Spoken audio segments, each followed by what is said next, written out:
Салам достор, бул роликте биз сиздер менен эмне үчүн азыр ассоциацияга мүчө болушуңуздар керек, артыкчылыктары кандай? Ушул сурооңуздарга так жана туура жоопту берген аракет кылам. Андыктан биздин каналга катталыңыздар, комментарий жазыңыздар, лайк басыңыздар, ошондой эле бул видеону аягына чейин көрүңүздөр. Себеби биз мөмө тармагындагы эң актуалдуу жана керектүү жаңылыктарды ушул канал менен бөлүшөбүз.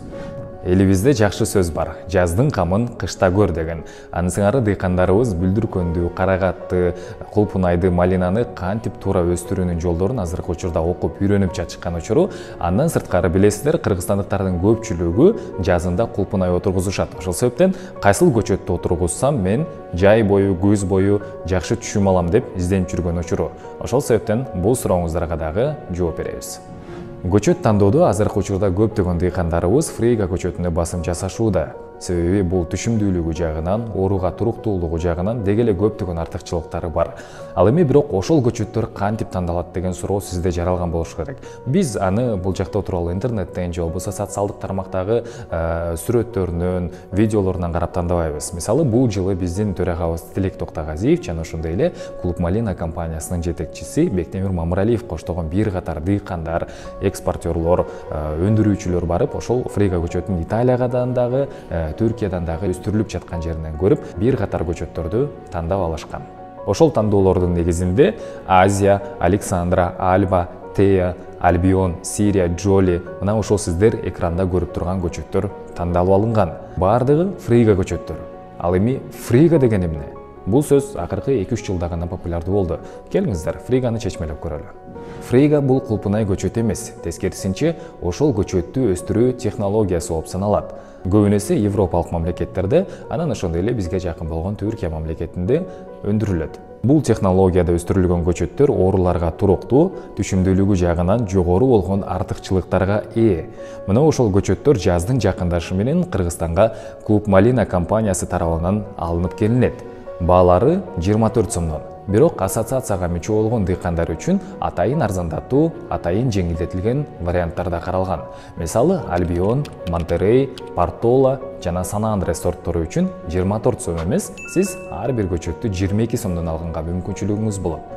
Демек, ар бир көчөттөн сиз 2 сомдон үнөмдөп каласыз. Эми эсептеп көрөлү. Эгерде сиз кулпунай дыйканчылыгы менен алектенем десеңиз, анда негизги акча бул кулпунай көчөтүнө кетет.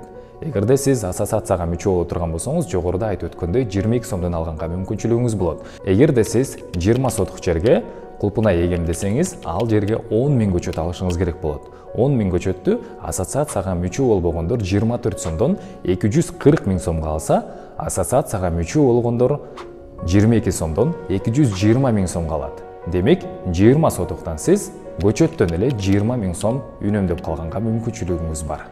50 сотук жерге кулпунай эге турган болсоңуз 50 000 сом, 1 гектар жерге болсо 100 000 сом, ал эми 2-3 гектар болсо 200-300 000 сом көчөттөн эле үнөмдөп калганга мүмкүнчүлүгүңүз бар.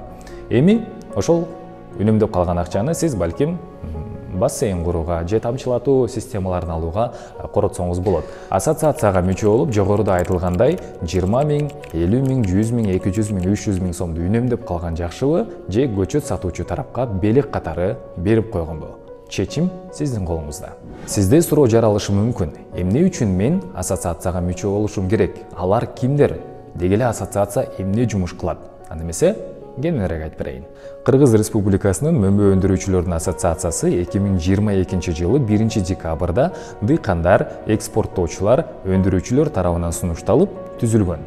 Негизги максаты Кыргызстанда мөмө тармагын өнүктүрүү, жаңы технологияларды тартуу, дыйкандарга туура жол көрсөтүү, ошондой эле Кыргызстандын мөмөлөрүн дүйнөлүк аренага эң даамдуу жана сапаттуу кылып таанытуу. Төрөга катары көпчүлүктүн сунушу менен буга чейин айыл чарба министри болгон Тилек Токтогазиев шайланган. Ассоциация коммерциялык эмес болгондуктан мамлекеттик же болбосо жеке ишкерлер тарабынан каржыланбайт. Анын негизги бюджети мүчөлүк акы менен толукталып турат. Дыйкандар ассоциацияга мүчө болуу үчүн 1 жылдык акыны төлөшү керек. Бул кадимки дыйкандар үчүн 10 000 сом, ал эми экспорттоо, өндүрүү тармагында, кайра иштетүү тармагында жүргөндөр үчүн 50 000 сомду түзөт. Бул төлөнгөн акчалар эч кимдин сол чөнтөгүнө кетпейт. Тескерисинче кайра эле дыйкандарга жакшы шарттарды түзүүгө, ушул мөмө тармагын Кыргызстанда өнүктүрүүгө багытталып, ошол командада иштеген адамдардын айлыгын төлөөгө гана коротулат. Андыктан Кыргызстандагы мөмө тармагы өнүгүп, эл аралык деңгээлде Кыргызстандын малинасы, кулпунайы, карагаты, бүлдүркөнү эң даамдуу деп таанылуусун кааласаңыз, ассоциацияга кошулуңуздар. Мынакей биздин номерлер экранда көрсөтүлгөн. Андан сырткары TikTok, Instagram, YouTube социалдык тармактагы баракчаларыбызга катталыңыз. Биз жасап жаткан иштер менен 24 саат кабардар болуп турасыздар. Бул ролик сиздерге пайдалуу болду деп ойлойм. Эгерде суроолоруңуздар болсо, комментарийге жазыңыздар. Кайрадан кийинки роликтен көрүшкөнчө.